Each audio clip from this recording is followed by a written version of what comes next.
Welcome to Magic Arcanum. I'm Ryan Gomez. Behind the scenes is Nicole Burdick, and we're so glad you're here because it's story time. And not just any story time, it's a Mustache Makeover story time. It's a new thing I'm trying out, so you'll have to let me know what you think. But basically, I have a 7-year-old daughter, and she is obsessed with something called squishy makeovers. These are videos in which a host takes an old squishy toy and gives it a makeover. They repaint it, they give it new clothes, they basically turn an old toy into something fun to play with again. So today we are going to apply that idea to an old Magic deck, and not just any old deck, but the one that my brother used to play against me in 1998 when we were first learning the game together. It was called Widowmaker, and it was one of the 4 theme decks available with Exodus, which was the newest set available at the time. Widowmaker was a blue and black control deck that had a big self-discard theme, and I want to try to turn that into something we can use in Standard. But first, let's pop over to Into the AM for a pick-a-pack. Ryan, again with the new name thing? What is going on here? I don't get it. We're having fun, lore mages. Stay with me here. This video is sponsored by Into the AM, and they make incredible graphic tees like the one I am wearing right now, but they've got a lot of other awesome designs available too. You could even customize your own pack, which is like opening a booster, but in reverse because you get to decide what goes in it. So that is what we're going to do today. We are going to draft our ideal 3-pack of t-shirts. So right off the top here, this skull, this tropical decay, that looks awesome. Very Golgari vibes here. I like that one. They got some really cool space stuff. We've got like a beachy theme. We've got retro tapes. I think this is going to be my pick number 1, the Norse nobility. We've got kind of a Kaldheim thing happening here with a god with a hammer. Now, you know who that is supposed to be. And I think the lightning looks really great on this one, so we're going to add a large to our cart. All right, now who can go with our Norse nobility? Okay, you know me, I'm all about knowledge and books and everything, so let's grab the Tree of Knowledge tee. Beautiful colors here. I really like the roots dripping over the books. This is something I would totally wear, so we're going to add that to our cart as well. And then we get one more for our 3-pack. What's it going to be? Hey, there's Sacred Android. That's the guy I'm wearing right now. That's cool. I mean, I know that there's a lot of Kamigawa fans out there. They have a ton of these Japanese-inspired designs that all look really awesome. I'm just trying to pick my favorite out of this group here. I'm thinking maybe something like, here we go, Shinobi's Revenge. We got a little ninja jumping across a setting sun. I think this looks really awesome. I like that it's white with a big bold splash of red on there. This would be perfect thing to wear at a summer barbecue or an outing, you know, somewhere outside. Okay, and just like that, we've assembled our 3-pack of shirts. Notice that they're all discounted now because we made a 3-pack. You save a little bit when you bundle them that way, but it gets even better because we can add our promo code here, Magic Arcanum, and we will save an additional 10%. Check this out. Okay, through the magic of editing, I just typed that in 1 second. And when we apply that, we knock another couple of bucks off. We just saved ourselves like a real booster pack. That is incredible value. We're going to get 3 super cool shirts at one low price, and they are the best fitting, most comfortable shirts you're ever going to wear. Thanks again to Into the AM for sponsoring this video. You can check them out using my link down below and use promo code Magic Arcanum to save 10% when you pick your own perfect pack.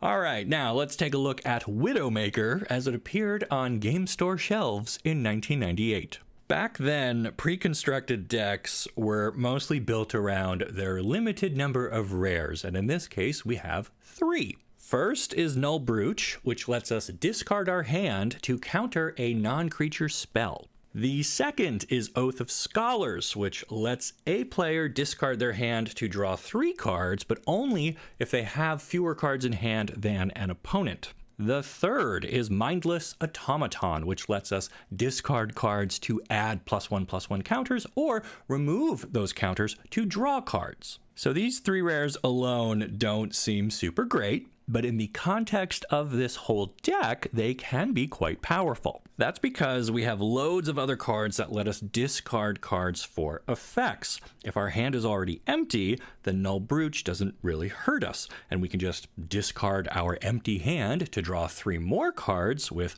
Oath of Scholars, and then use that as fuel for our mindless automaton. The supporting cast of characters includes heavy hitters like Vampire Hounds and Skyshroud Vampire, and then smaller bodies like Manta Riders, which can fly, and Merfolk Looter, which can help you dig through your deck and find those crucial rares. We've also got a pretty good control package with a mix of counterspells and removal cards like Mana Leak and Diabolic Edict, both of which are pretty easy to replicate in Standard. One thing we won't be able to find an easy replacement for is Dark Ritual, but the core of this deck is definitely something we can use for our Mustache Makeover. So, with all of that in mind, let's take a look at Widowmaker 2K23. Here it is, and the heart of the makeover is Argentum Masticore, which basically replaces the 3 rares from the original deck. Masticore does keep the theme intact, however, by requiring us to discard our own cards for value. To help with this, I've upgraded the Manta Riders into Lantern Bearers, which always fly, and can be used out of the graveyard thanks to their Disturb ability. The Merfolk Looters have become 2 copies each of Vohar and Rona, Herald of Invasion, both of which have the looting ability that their cousins did, but they have much better stats at the trade-off of being legendary, hence the 2-2 split. Vohar also works well with our graveyard, giving us a virtual flashback effect on the instants and sorceries we're probably going to be discarding. The control package is still here. We've got Sheoldred's Edict, a strict upgrade over Diabolic Edict, and we've got plenty of counterspells, Make Disappear, serving as our Mana Leak, for example. Unfortunately, none of them have buyback, but there isn't much I can do about that. Capsize has become Rona's Vortex, which can either bounce or more permanently remove an offending creature or planeswalker, which, mind you, did not exist in 1998. And since our Masticore requires us to be discarding something each of our turns, we're using Academy Lore Master to increase our ability to draw, and she is actually quite similar to Keeper of the Mind from the original deck, and since our plan is to play a lot of our instants on our opponent's turn anyway, we're not really going to be punished too much by her taxing effect. Rounding out the deck, we've got Aetherblade Agent and Aether Channeler as some more ways to draw cards, and then a bit of spice with Gixian Puppeteers, who loves to see our looters do their thing. Drawing that second card causes our opponent to lose 2 life and we gain life. And then we've got a single copy of Big Rona, who we can cast out of our graveyard, makes her another great option to discard early when we're looking for more action, and then we can bring her back late game as a recurring threat. So this is my Mustache Makeover for the original Widowmaker theme deck from 1998. You will note that even though this deck has a strong self-discard theme, I resisted the temptation to make it into a reanimator shell. I really just wanted to stick with the strategy from back in the day of looting our way through the deck and discarding our own cards for value. But is this going to be good enough to earn us some ranks on the standard ladder? Let's find out. Okay, here we go. Our first game with Widowmaker 2K23. We've got a couple of Mirage Islands. It's as close as I could get to the old Tempest ones. Not a lot to do early on, and we don't have any black mana. I don't love this hand. Let's see if we can improve. Okay, Mulligan gives us both colors. We won't be able to play the Lore Master on 2 without another island, but I would rather keep this. And I guess we are going to ditch Airtight Scorn. All right, off to an interesting start. We did find a second island, so now we can hold up an offer you can't refuse. And then follow up on turn 2 with our Lore Master. Yeah, so those original decks in 1998, they were really something. The theme decks used cards from like the most recent block. So even though this was an Exodus deck, you could find cards from Tempest, Stronghold, and Exodus in it. And the basic lands would have all been from Tempest because back then each set didn't get its own basic lands. They just did like one set for the year, basically. Okay, so our opponent played Jadar and made their zombie token. So we can either do a swamp and get Vohar down, or we can just do a second island and do the Lore Master. She's big enough to block their zombie, so I like doing that.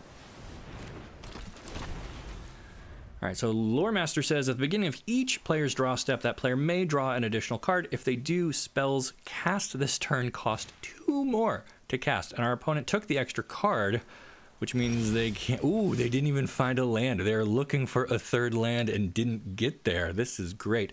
So now, do we want to pay the tax here and draw an extra card? I don't think we do, because we want to get Vohar down. Actually, no, we can do that. We'll do that to make up for our missed off of the mulligan. We can now play a Shipwreck Marsh, and now we can just wait and try to counter whatever they play with our Make Disappear, because that won't be taxed now that it's no longer our turn. So they found a third land, but anything they play is going to cost 2 extra, so I don't expect them to really play anything here, but if they do, we can just counter it. Okay, so we found our Masticore, and I think this turn I want to be able to play Vohar, which we can already afford to do, so we will pick up the extra card again. Drop a swamp.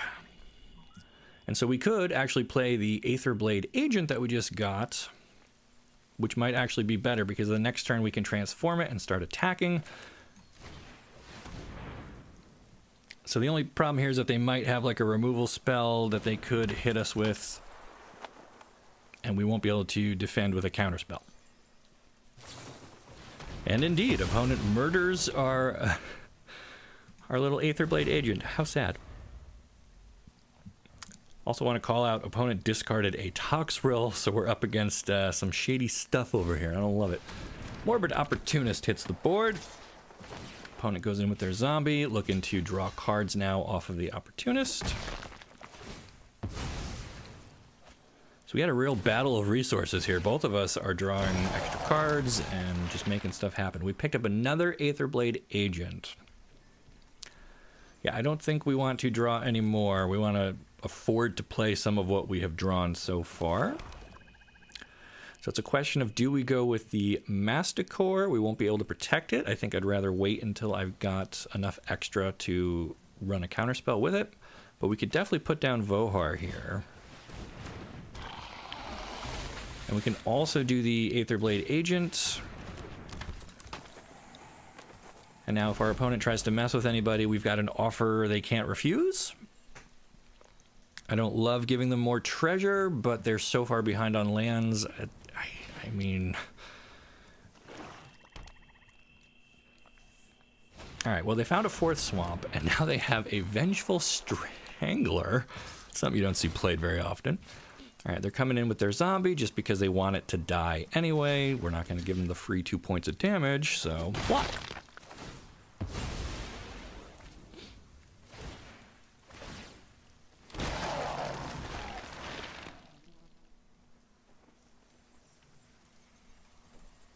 Alright, so next turn we're going to have 6 lands. Still not really enough.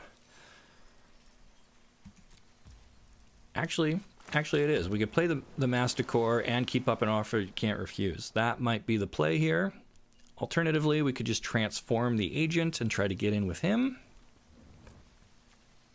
I think we're going to try for the Masticore. It's one of our best cards. It's why we're here, man. This thing is so cool. I love it. And we're not going to really attack... Well, actually, I guess we could. We could send in the 1/1 Death Touch. I don't think they're going to want to trade off Jadar. They can't block with either of those. And if we kill the Opportunist, that's also fine. So why not? They are willing to trade off Jadar, so they probably have another one in their hand. Or not. Okay, 1 point damage. We are off to the races. 2019. Here we go.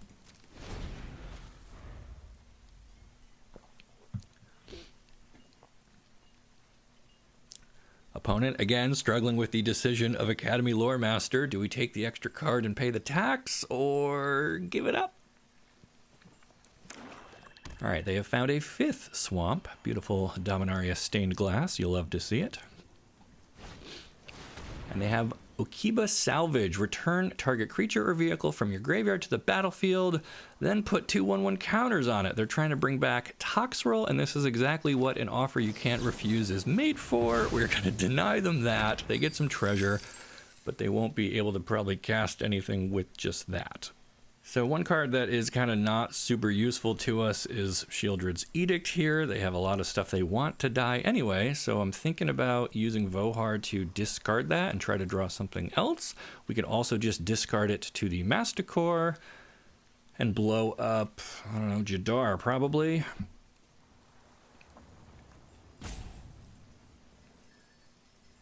Opponent is now trying to figure out how they're going to get out of this sticky situation. They attack with their Vengeful Strangler. So if we block this, it'll die, and then it will come back attached to somebody as this Strangling Grasp aura, which makes us, I don't know, at the beginning of our upkeep, enchanted permanent controller sacrifices a non-land permanent, then loses a life. So we could, I guess, block with the Lore Master, but they're probably going to stick it to like Masticore or something good. So I'm just going to say no blocks here.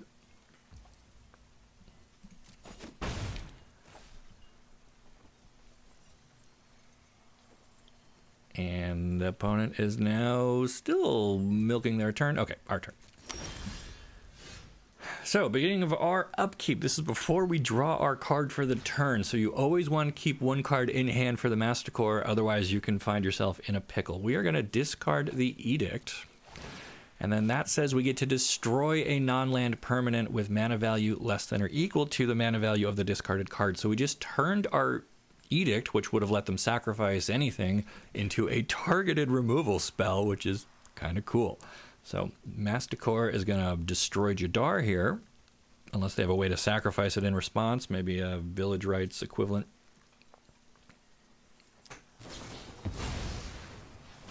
They want to use Undying Malice so that their Jadar will come back. I think this is maybe worth making disappear. We really want to get that Jadar off the table if we can.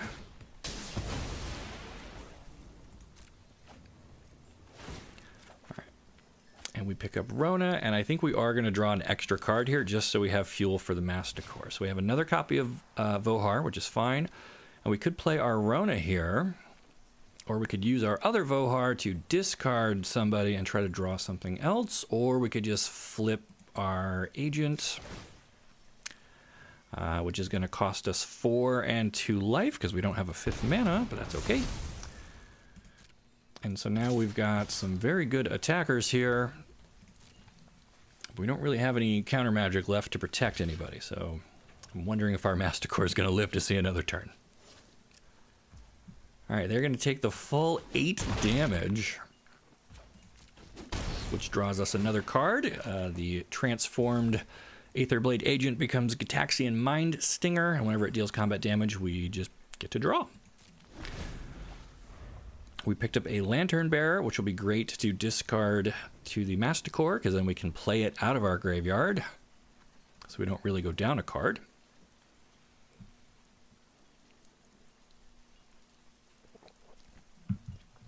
So far, I like the way this deck is performing. They're going to bring back a Dreadfast Demon. Ooh, this could get bad. Just as I was saying how much I like this deck so far. All right, still not gonna let them convert that into an aura. We'll take the hit.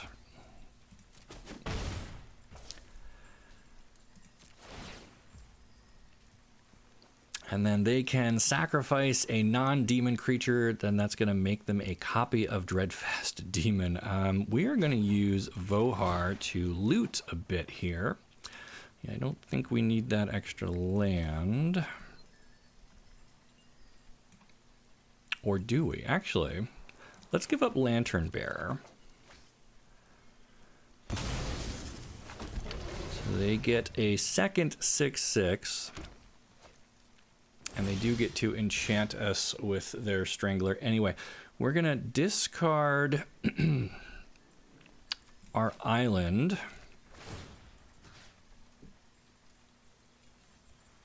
I forgot that the token keeps the mana. I was thinking it's a 0 mana token, but it's not. It's a 7 mana token. So we could just kill the zombie. And there's no way to go back and pick something else. Okay. Yeah, we'll just kill that zombie. That's fine.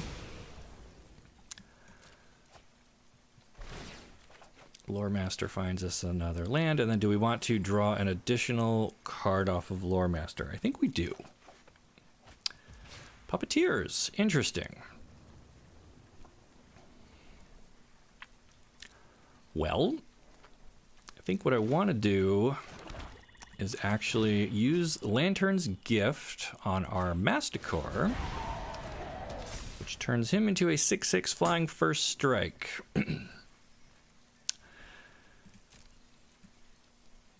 And then we can even attack with our 3/3 Death Touch. Try to draw an extra card here.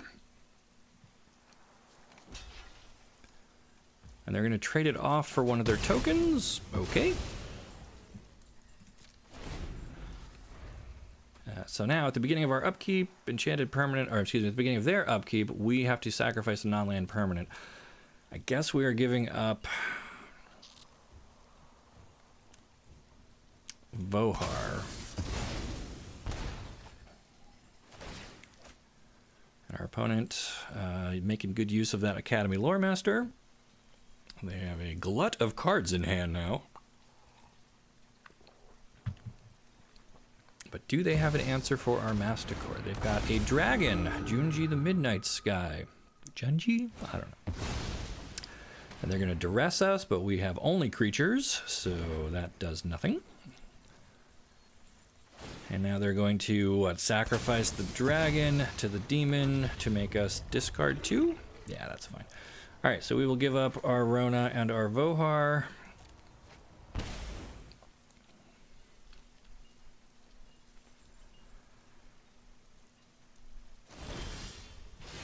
Masticore asks us to discard something. We have to give up Puppeteer. We get to use that to kill the Opportunist. We draw an Aether Channeler, and yeah, I will take the extra card here. Okay, so it's a land. So we're going to use Aether Channeler.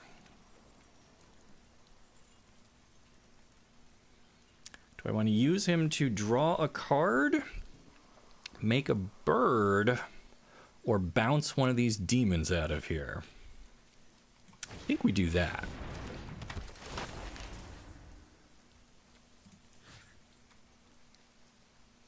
I think we just get the token demon out.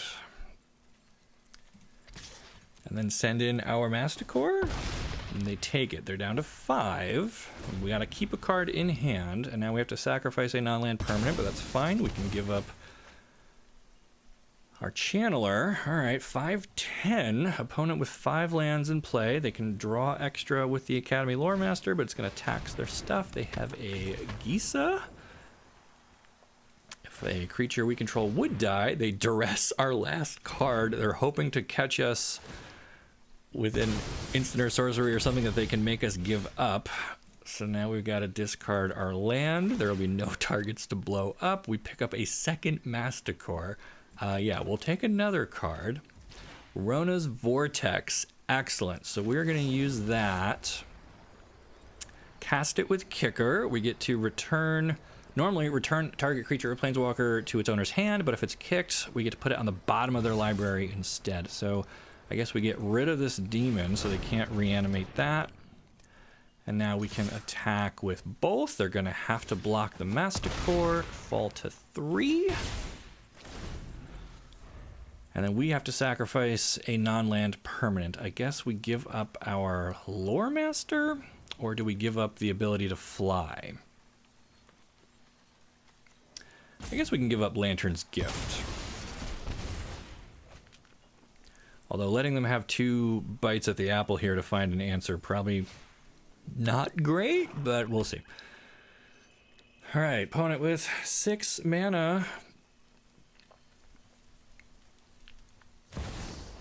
Liliana. I don't think that's going to do it. If they make us sacrifice something, we still have enough power on board to kill them. If they make us both discard, however, I guess then we lose Masticore because we wouldn't be able to pay its upkeep. So then we won't be able to kill them. We'll get them down to 1.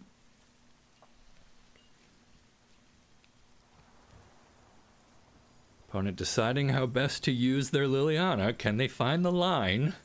They need to make both players discard. Opponent deep in the tank. Oh, I really want this Mustache Makeover deck to win on its first game out the gate. That would be so good. Come on, come on. Yeah, opponent, if you just make us sacrifice, that's not going to do it. You got to hit us with discard. Or just sit there and be salty and time yourself out. I don't know.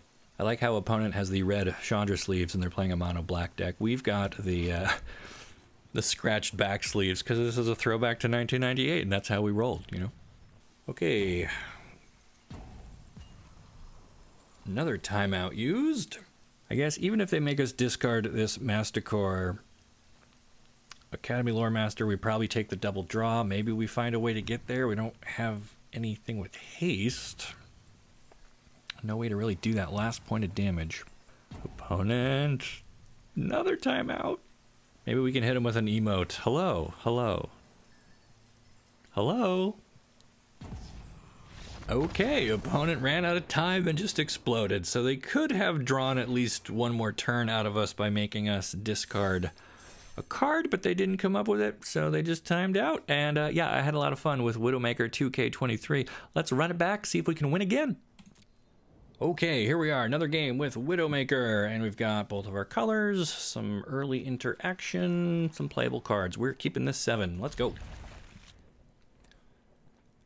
Opponent is Harvest with the imposing, what is that? Gix's command sleeves. We'll start off with our island. Opponent answers back with a mountain. Alright, so we didn't find a third land here. We've got Ragged Recluse. So this is one I didn't really talk about during the deck description. It's a 2-mana, 2/1 peasant. But at the beginning of our end step, if we discarded a card, we get to transform it into a 3/3. So between Masticores and the looting abilities on Rona and Vohar, it's pretty easy to discard stuff and upgrade this into a 3/3 that has a little bit of a life drain on it. Not my favorite card in the deck, but it kind of completes that theme of discarding for value, and it kind of feels like, I don't know, the Sky Shroud Vampires or something from the original deck. Obviously not as good as those. Well, I don't know. Were those good? I don't even know. All right, so we could use our Channeler here and just draw another card, or keep up Airtie's Scorn and counter whatever they do. I kind of like that. We'll just get in for 2 here, unless they try to, I don't know, play with fire. Opponent just takes the 2, and yeah, I think we'll use Channeler to draw, because we do want to keep hitting our lands and finding our good stuff. But again, everyone in the comments is going to tell me I should have just sat on the counter spell. I just don't play that way normally, you know? Like, it doesn't come naturally to me. We found a 4th land. That's great. Opponent decides to throw Play with Fire at our face and get the Scry, moving a card to the bottom. So maybe they are looking for their next land. They've got Rockfall Vale into Titania, Voice of Gaia? I don't know. Okay, so this is big. It is bigger than anything we've got, and whenever lands are put into your graveyard from anywhere, gain life. This is just going to be a real headache to deal with, so I think we just use Rona's Vortex Kicked to put it on the bottom of their library. Goodbye. Get in for 4. Okay, so next turn, it's going to be probably the Lantern Bearer and then keep up counter magic. Hopefully they don't have anything too bad for us on this turn. And whenever I say that, ouch.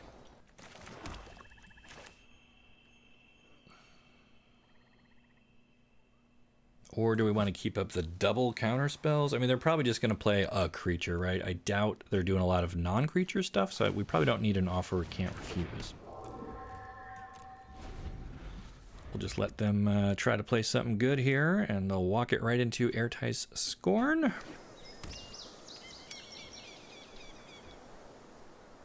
So the original Widowmaker deck had true counterspell, you know, 2 blue to counter anything. That doesn't really exist anymore in Standard. So instead, we have Airtie's Scorn, which gets a little bit cheaper if they've cast 2 or more spells. We're just going to use it to shut down this Professional Facebreaker because I don't want them having that.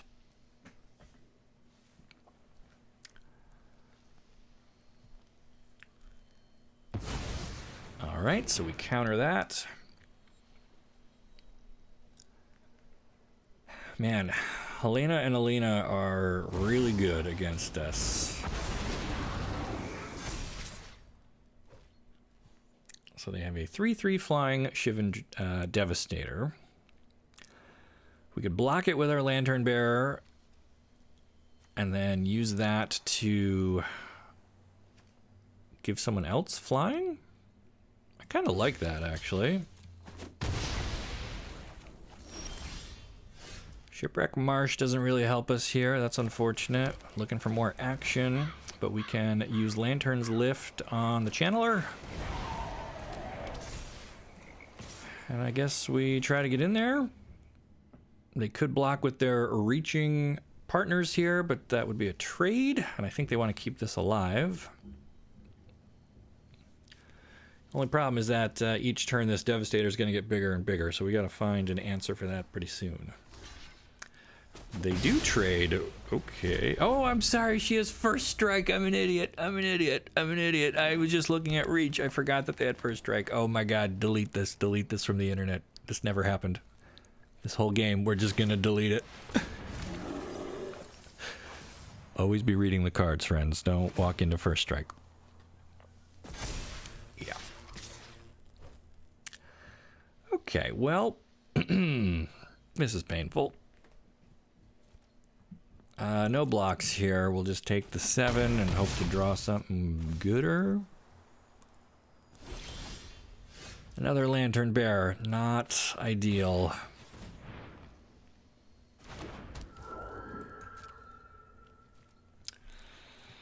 Yeah, no attacks. We still haven't found any way to loot. We can't force this into a 3/3. We don't have a good counterspell for a creature-based deck. Yeah, I mean, I guess we can at least counter the burn. Deny them their scry.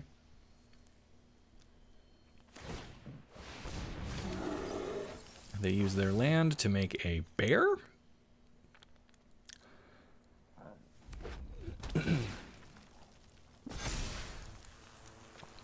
Bear gets bigger. Bear attacks. Okay. Well, I think we at least need to chump block one of these, and then 4, 5, 6, 7, 8, and 9. Do we just take 9? Go to 2? Okay. Hero's Downfall. Not gonna be enough. Well, that's a real shame. Let's see if we can win the next one. All right, so here's what we're gonna do. We're going to forget that loss, but not forget the lesson, okay? Always read the first strike cards. We've got plenty of mana. We have a looter. We have somebody who cares about looting happening, and we've got a counterspell. I love it. Let's go. We will actually open with the Marsh, since we don't have any turn 1 play, and I want to get both colors online. Opponent with a Jungle Hollow. Intriguing. We're gonna put down Rona, I guess. Could have gone with Vohar there. Not really sure which is better. I mean, I guess Rona has better stats. But against a black deck, they might just, I don't know, Infernal Grasp here or something. Cut down. She might die before we get a chance to use her. Oh, or maybe not. Okay, so now I want to play the Recluse. And if this resolves, we will use Rona's looting ability to discard something rather than attack. So we get to draw and then discard a card. All right. Ooh, do we just discard Lantern Bearer? Because we can play that from the bin later. Yeah. Okay, so now, assuming this lives, we get to flip it into a 3/3. Love to see it. Opponent passes with nothing. They didn't even have like an instant removal or anything there. They find a third land, a swamp. And they play Fell Stinger. They do not exploit. Okay. So they've got a 3/2 with Death Touch. Well, I think we're going to play land. And so now we can either just keep our Scorn available, or we can turn our Witch into a flyer. Let's do that. Now she's a 4/4 flyer, and when she attacks, the defending player loses a life, so they're going to take 5 effectively. That is a huge swing. I think we just hold on to Rona down there for now. We'll not use her to block this Fell Stinger. Might use her to discard one of our extra Vohars and try to find something useful. Not that Vohar isn't useful. Opponent on 16 with 4 lands and 1 ugly scorpion in play.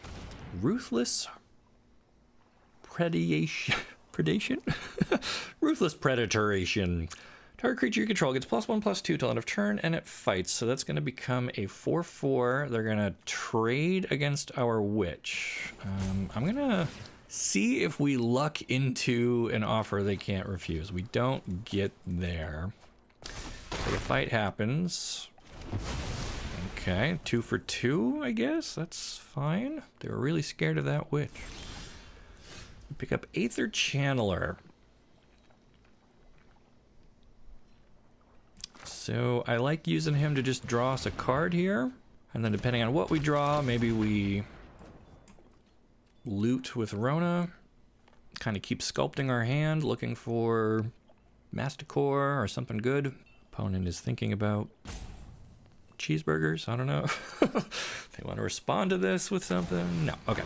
We pick up another Lantern Bearer. So I think we will use Rona here, probably discarding this Lantern Bearer. Another land. Yeah, we can let him go. And then do we just play all out? I mean, I don't expect a lot of board wipes happening here. We do get to untap our Rona, thanks to playing the legend that is Vohar. So nice little synergy there between our legendary looters. It's a fun package. So do we go again with her? We probably don't need that many swamps. Okay. This is looking good. Our board is coming together nicely. We've got a good number of lands in play, creatures in play. The only thing we've got to watch out for really is like a board wipe at this point. So something like Gix's Command would be pretty punishing. They're just going to straight up murder Rona. Okay. So here, I think we just get an attack in and then deploy Aetherblade Agent. And then we're going to hold up our counter spells. I really like it when the opponent has like no board and we have something out and we can just keep pressure on them and then deny them the ability to catch up or deploy their own threats. This is a good position to be in. This is what Widowmaker is designed to do, ostensibly. So it's nice when you see that plan come together. And then next turn, we probably transform the agent and keep the pressure on, drawing more cards. I guess even if our opponent does have a board wipe or something, I mean, we can just counter that. Morbid Opportunist. Interesting. Do we want them to have that? I don't think so. I think we're going to shut that down because we really want to be able to get in here with our agent. We will transform him for 5 mana. get in. Draw an extra card. We found Mastecore. Okay, so now I think we're going to hold on to as many cards as we can because this guy's going to need fuel. We still have an offer you can't refuse, which only works on non-creatures, so they will get to play a body here if they have one, but we can stop planeswalkers, or we can stop Terra Sunder. That was pretty clutch. Fortunately, we've only got 3, 4, 5, 6 points of damage, although I guess we could give Lantern Bearer flight. Okay, so they have a Doomed Dissenter, the 1/1 human that dies and becomes a 2/2 black zombie. So I think we want to make our Mind Stinger fly.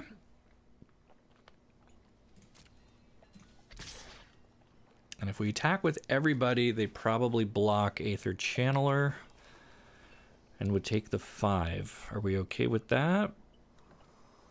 Or do we want to keep Vohar to loot away one of these extra lands? Or whatever we draw from Mindslinger. Pick up a Vortex. Interesting. Okay. So I think now we will actually just hold on to that and probably use it to remove whatever they play this turn, unless it's an Undead Butler. I'm not super worried about that. They get to self-mill. So opponent on kind of a graveyard thing here. They got Gloom Shriekers, they've got Gravelighters, and they've got a concession. There's no way they can defeat our flying Gitaxian Mind Stinger. All right, so out of 3 games, we won 2 of them. I'm pretty happy with that. Let's take one more look at the deck itself for our debrief. Okay, we have come a long way since 1998. And, you know, I think that that's really cool. I like that we were able to keep the core ideology of the original Widowmaker deck intact and find something kind of cool and different. I have not really seen a deck quite like this, you know, performing in Standard anywhere.